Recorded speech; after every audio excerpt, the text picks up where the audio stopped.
がここにいるうちの本物のスクールスポーツのために行こうぜベイビーバンこの国は気をつけて、現実になることがありますからね。Alright, so we're going to go ahead and continue the long-standing tradition of covering Japanese boxing here on True School Sports. True School Sports, the number one source for Japanese boxing in America, from American. Arigato gozaimasu, thank you guys for coming back, and you know, ayete okata, nice to see everybody again. Listen, I'm here, and they finally got the date signed, sealed, and delivered. So y'all can save the date, mark it on your calendars, highlight it on your calendars, do whatever you got to do. Set a reminder on your phone, because it is going to be a momentous occasion. It's going to be a really, really exciting fight. To me, I know everyone wants to see Boots, Jerron Ennis versus Brian Norman Jr. I'm not losing no sleep over Jerron Ennis and Brian Norman Jr. not fighting, because honestly, I'd rather see this fight. I think this fight is the most explosive fight in the division. I think this fight is the most entertaining fight in the division, and I'm so glad it's happening. So a tip of the cap goes to Team Norman and Team Suzaki for both stepping up to the plate, you know, and making this fight happen. So yeah, June 19th, Brian Norman Jr. will go to Japan, Tokyo, Japan, Ota City, Tokyo, Japan, you know, my Japanese hood. And he's going to go fight in at the Ota City General Gymnasium, and he's going to look to defend his WBO welterweight world title for the second time against the upstart Jin Sasaki. Now listen, Jin Sasaki he's been a fighter that has been talked about a lot here on this channel over the last couple of years. Jin Sasaki, one of the things that we've spoken about here on True School Sports with Jin is that Jin has a chance to make history for monumental history for Japan, because if he is become victorious in this fight against Brian Norman Jr., he will become the first Japanese welterweight champion in boxing history. You know, Japan has had champions at 154. Japan has had champions at 160, but they never had a champion at 147. They had champions at 140, 135, 130, featherweight, and all the way down, but never, you know, boxing's glamour division of the welterweight division. Now, if you look at history, there's been two fighters that have challenged for the world title from Japan, for the welterweight title from Japan. You had Fujio Ozakai, who fought for the title back in the I believe it was the 80s against Marlon Stalin and Mark Breland, and he lost to those two guys.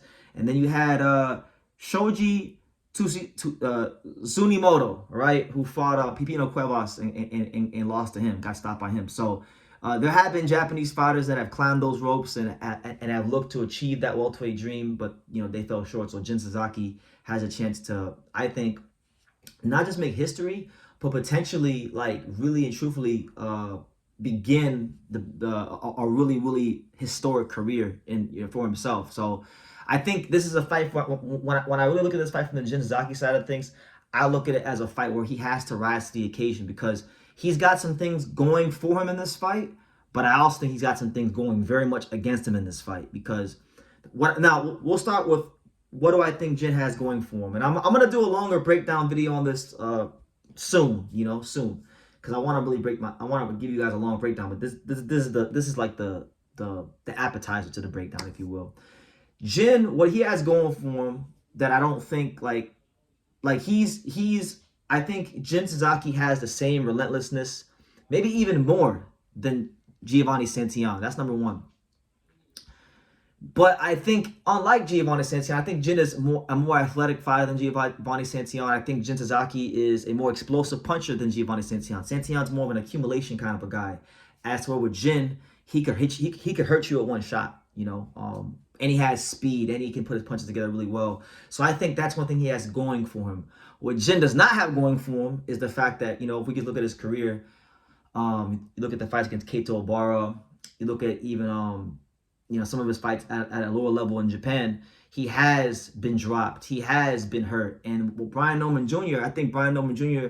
is the more physically mature fighter here. And Brian Norman Jr., I think, if he's able to catch Jin flush on the chin, I think he will hurt him and hurt him badly, right? So, you know, I'm really intrigued to see what's going to happen, because, you know, I never had the honor to meet Brian Norman or his dad, but I do know Tay Jones, who I talked to on Twitter, and Tay's a good dude, and he always speaks highly of Brian Norman.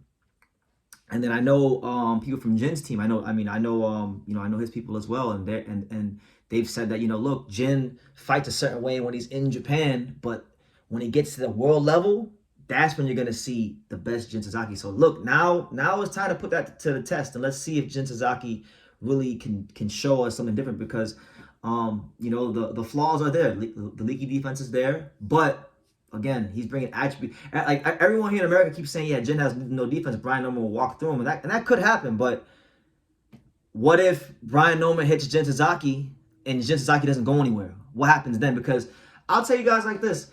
Unlike Stanionis, you know, and I might piss off the Boots fans saying this, but I think Jin is a better welterweight than Demonte Stanionis. I'm gonna tell you why.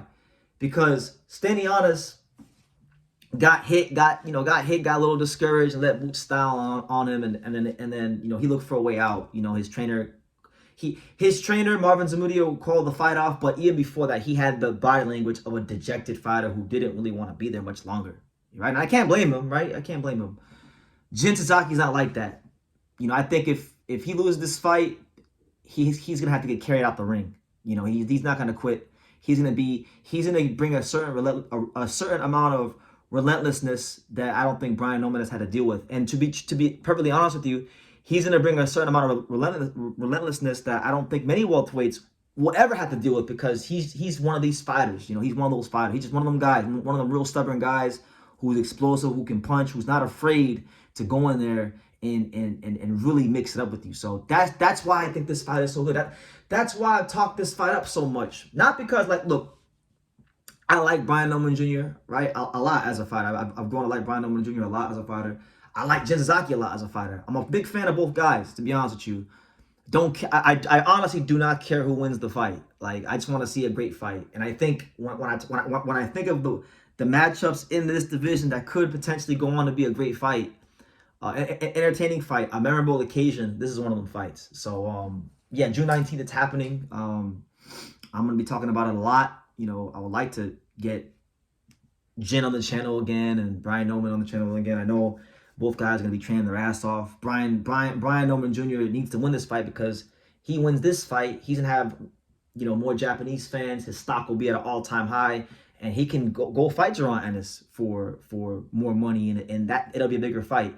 And you're going to have a lot of Jaron Ennis fans that are going to be hating on Brian Norman because they say he ducked Jaron Ennis. And I don't think he ducked Jaron Ennis, because look what Jaron I told y'all, if you go back and you watch the live when Jaron Ennis fought Stanionis, I told you guys that he was going to fight, that Boots was going to go fight Shakram Giyashov. And look, that's the route they're going to go. It's a matchroom fight. It's an in-house fight.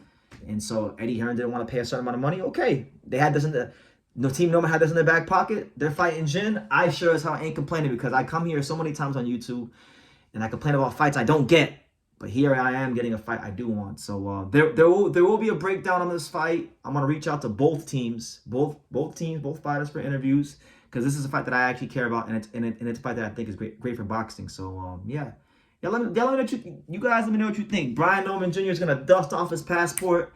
He's gonna go from the ATL to Tokyo, Japan, and he's gonna go look to show the world that, hey, I'm not just a great fighter in America, I'm a great fighter all over the world. So he's going to do that and look to cement himself in the welterweight division a little more. Jin Suzakis is fighting for the honor, the glory, the pride of Japanese boxing, and he's going to be looking to become the first ever Japanese welterweight champion. And we don't got to talk about him no more. It ain't hearsay no more. June the 19th in Tokyo, they will both meet, and I'm really excited about it. So yeah. Let me know what you guys think in the comments down below. Make sure you guys take the time to subscribe. And like I say in every single one of these videos, you can love me or you can hate me, but I'm just a kid from Dane. So until next time, take care, guys.